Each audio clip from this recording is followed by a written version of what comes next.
സ്വാഗതം. മഞ്ചേശ്വരത്തെ മത്സരത്തിൽ നിന്ന് SDP സ്ഥാനാർത്ഥി പിന്മാറുന്നതുമായി ബന്ധപ്പെട്ട് പാർട്ടിയിൽ വലിയ പൊട്ടിത്തെറി എന്നുള്ള വിവരങ്ങളാണ് ഇപ്പോൾ പുറത്തു വരുന്നത്. BJPക്ക് നിർണായക സ്വാധീനമുള്ള മഞ്ചേശ്വരം മണ്ഡലത്തിൽ മത്സരിക്കാനുള്ള തീരുമാനം പാർട്ടിക്കകത്തും പുറത്തും ഏറെ വിവാദമായതോടെ പിന്മാറാൻ SDP തീരുമാനിച്ചിരിക്കുന്നു. മഞ്ചേശ്വരത്തെ സ്ഥാനാർത്ഥി KM അഷ്റഫ് എന്ന അഷ്റഫ് ബഡാജിയോട് പത്രിക പിൻവലിക്കാൻ സംസ്ഥാന നേതൃത്വം ആവശ്യപ്പെട്ടിരിക്കുകയാണ്. ഇന്ന് ഉച്ചയോടെ ഉപ്പള വ്യാപാര ഭവനിൽ ചേർന്ന സംസ്ഥാന പ്രസിഡന്റ് പങ്കെടുത്ത പാർട്ടി യോഗത്തിലാണ് സ്ഥാനാർത്ഥിത്വം പിൻവലിക്കാൻ ആവശ്യപ്പെട്ടിരിക്കുന്നത്.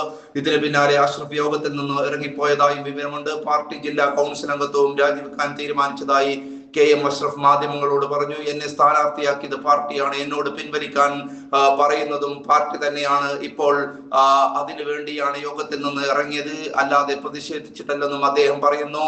ഞാൻ ജില്ലാ ഭാരവാഹിത്വവും രാജിവെക്കുകയാണെന്നും അദ്ദേഹം മാധ്യമങ്ങളോട് വെളിപ്പെടുത്തുകയുണ്ടായി. BJPയും CPMും ചേർന്നുള്ള മഴവിൽ സഖ്യം നിലവിലുണ്ടെന്നും SDP സഖ്യത്തിന് അനുകൂല നിലപാടാണ് സ്വീകരിക്കുന്നതെന്നും SDP സംസ്ഥാന വൈസ് പ്രസിഡന്റ് തുളസീധരൻ പള്ളിക്കാൽ ഇന്നലെ തുറന്നടിച്ചിരുന്നു. മഞ്ചേശ്വരത്തടക്കം ഫാസിസ്റ്റ് അനുകൂല നിലപാട് സ്വീകരിക്കുന്ന പാർട്ടിയിൽ തുടരുന്ന കാര്യത്തിൽ വൈകാതെ തീരുമാനമെടുക്കുമെന്നാണ് അദ്ദേഹം പറഞ്ഞിട്ടുള്ളത്. ഏതായാലും മഞ്ചേശ്വരത്തെ കാര്യത്തിൽ